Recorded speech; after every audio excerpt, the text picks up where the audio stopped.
चीन और रूस सार्वजनिक रूप से नो लिमिट फ्रेंडशिप को बढ़ावा देते हैं, लेकिन चीन रूस के पीठ पीछे रूस की कमजोरी का फायदा उठाने के लिए जाता है।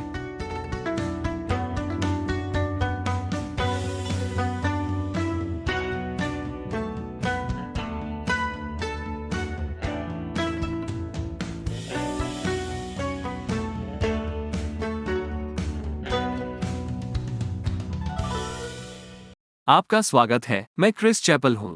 पिछले एक दशक में चीन और रूस पश्चिम के खिलाफ अपराध में भागीदारों की तरह एक दूसरे के करीब आए हैं। जब भी आप उनके नेताओं को एक साथ देखते हैं तो ऐसा लगता है कि कुछ और नहीं बल्कि अच्छी वाइब्स हैं। दावत, उन्हें राजनीतिक असंतुष्टों के अलावा कुछ और जलाते हुए देखना अच्छा लगता है। 2015 में चीनी नेता शी जिनपिंग और रूसी नेता व्लादिमीर पुतिन ने 2 दर्जन से अधिक सहयोग समझौते पर हस्ताक्षर किए, जिसमें एक दूसरे के खिलाफ साइबर हमले शुरू नहीं करने का ज्ञापन भी शामिल था। सत्तावादियों के लिए ये दूसरे आधार की तरह है। 4 साल बाद उन्होंने व्यापक रणनीतिक साझेदारी के साथ संबंधों को उन्नत किया और 2022 में दावा किया, दोनों राज्यों के बीच दोस्ती की कोई सीमा नहीं है, सहयोग के कोई निश्चित क्षेत्र नहीं है। चीन ने शीतकालीन ओलंपिक की मेजबानी पूरी होने तक रूस से यूक्रेन युद्ध में देरी करने के लिए क्यों कहा, जो एक बड़ी कहानी होती अगर किसी ने वास्तव में शीतकालीन ओलंपिक देखा है। अब एक हद तक उन्होंने कार्रवाई के साथ शब्दों का समर्थन किया है।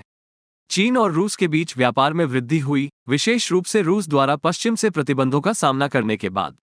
$55 बिलियन की पाइपलाइन थी और ढेर सारे सैन्य अभ्यास एक साथ।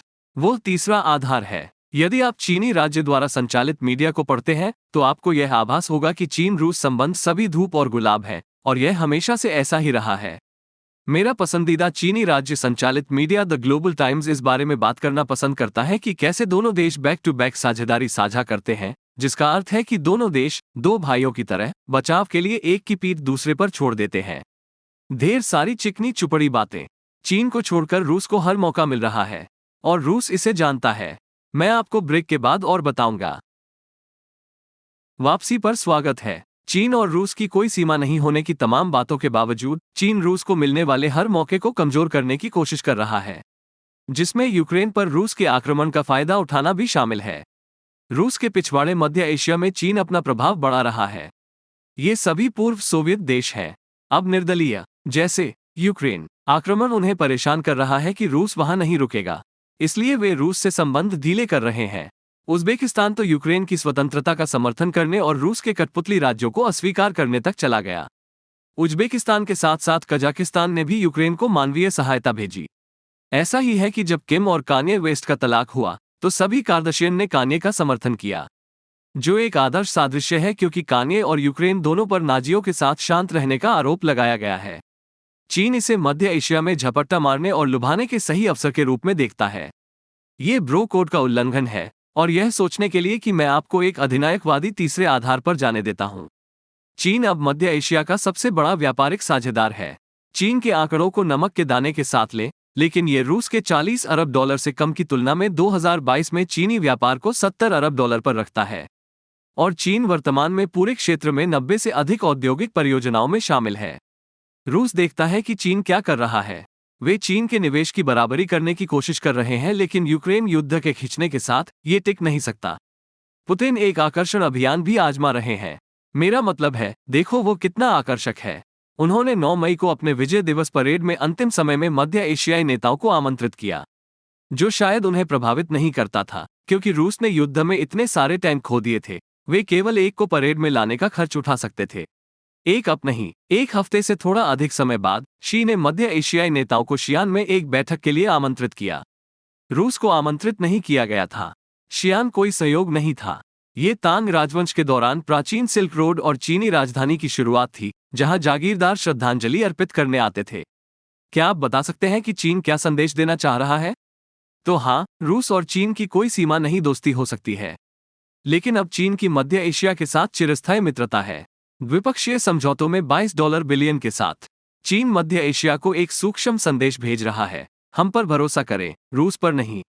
शियान कीनोट में शी ने कहा, मध्य एशियाई देशों की संप्रभुता, सुरक्षा, स्वतंत्रता और क्षेत्रीय अखंडता को बरकरार रखा जाना चाहिए। आप जानते हैं, किसी भी देश से जो पूर्व सोवियत राज्यों पर आक्रमण कर सकता है।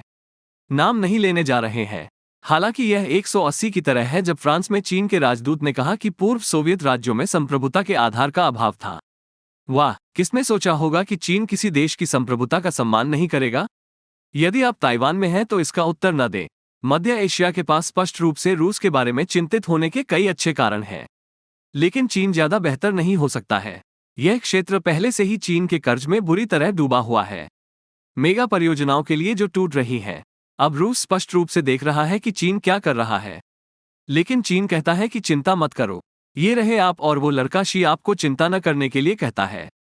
लेकिन चीन रूस को कमजोर करने के लिए और भी बहुत कुछ कर रहा है। कुछ मामलों में चीन रूस पर सीधा हमला कर रहा है। मैं आपको ब्रेक के बाद और बताऊंगा। वापसी पर स्वागत है। रूस और चीन के बीच लंबे समय से अनबन चल रही है। अंदाजा लगाओ, रूस के साथ चीन की विवादित सीमा है। चीन की सभी के साथ विवादित सीमा है। 17वीं शताब्दी के बाद से रूसी और चीनी नियंत्रण के बीच भूमि का एक बड़ा हिस्सा आगे और पीछे चला गया है। रूस वर्तमान में इसे नियंत्रित करता है। लेकिन इस साल की शुरुआत में चीन ने कहा कि देश में बनाए गए सभी मानचित्रों को राज्य क्षेत्र का सटीक प्रतिबिंब दिखाना चाहिए, जिसमें विवादित सीमा पर रूसी नामों को पुराने चीनी नामों से बदलना शामिल है। हाँ, सुपर सटीक। यहाँ चीन का विचार है सौर मंडल का एक सटीक नक्शा। यूक्रेन युद्ध के कारण रूस के पास नकदी का भारी संकट है। इसलिए उन्होंने रूस के सुदूर पूर्व में अधिक चीनी निवेश की अनुमति दी है। लेकिन हो सकता है चीन सिर्फ संसाधनों के अलावा कुछ और चाहता हो। फिर चीनी जासूसी है। रूस के साथ एक साइबर अनाक्रमण संधि का वादा करने के बावजूद चीन रूसी डेटा चोरी करने की कोशिश कर रहा है। इजरायली अमेरिकी साइबर सुरक्षा फर्म चेक पॉइंट ने स्टोन पांडा और मस्टैंग पांडा नामक राज्य समर्थित चीनी हैकर समूहों द्वारा रूस पर हमले का पर्दाफाश किया।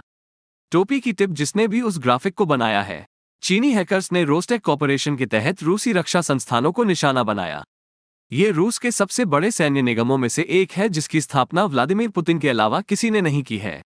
चीनी हैकर्स रूस के स्वास्थ्य मंत्रालय की नकल करने वाले लिंक के साथ यूक्रेन पर आक्रमण करने के लिए अमेरिकी प्रतिबंधों के तहत व्यक्तियों की सूची लेबल वाले फिशिंग ईमेल भेजकर मैलवेयर फैलाने में कामयाब रहे। जाहिर है रूसी ये देखने के लिए उस पर क्लिक करना चाहेंगे कि क्या वे प्रतिबंधों के अधीन हैं। जहां तक हम जानते हैं रूस पर इस प्रकार के हमले बौद्धिक संपदा की चोरी पर केंद्रित हैं, और उनमें से बहुत सारे हैं। रूस ने चीन को सैन्य तकनीक लीक करने के लिए कई वैज्ञानिकों पर राजद्रोह का आरोप लगाया है। संयोग से पिछले महीने रूसी संसद ने राजद्रोह के लिए सजा को 20 साल की जेल से बढ़ाकर आजीवन कारावास करने के लिए मतदान किया। लेकिन रूस एक तरह से फंसा हुआ है। ये पश्चिमी प्रतिबंधों से जूझ रहा है। उन्हें जीवित रहने के लिए चीन की जरूरत है, और चीन जानता है कि वो बहुत कुछ हासिल कर सकता है। यह एक चिपचिपी स्थिति है जब पिछली बार उन्होंने एक साथ पेनकेक्स पकाया था, और आप जैसे दर्शकों के समर्थन के बिना ये शो अस्तित्व में नहीं होता। YouTube अक्सर इस चैनल से लोगों को विमुद्रीकरण, दमन और गुप्त रूप से अनसब्सक्राइब करता है।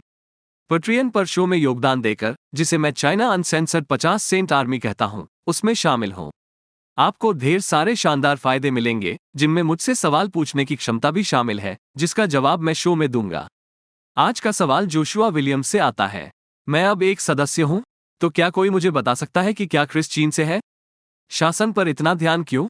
मैं उनकी सराहना करता हूं, एक सच्चे देशभक्त, लेकिन कुछ ने उन्हें प्रेरित किया होगा। वर्षों से देख रहे हैं और अभी तक शांत नहीं हुए हैं।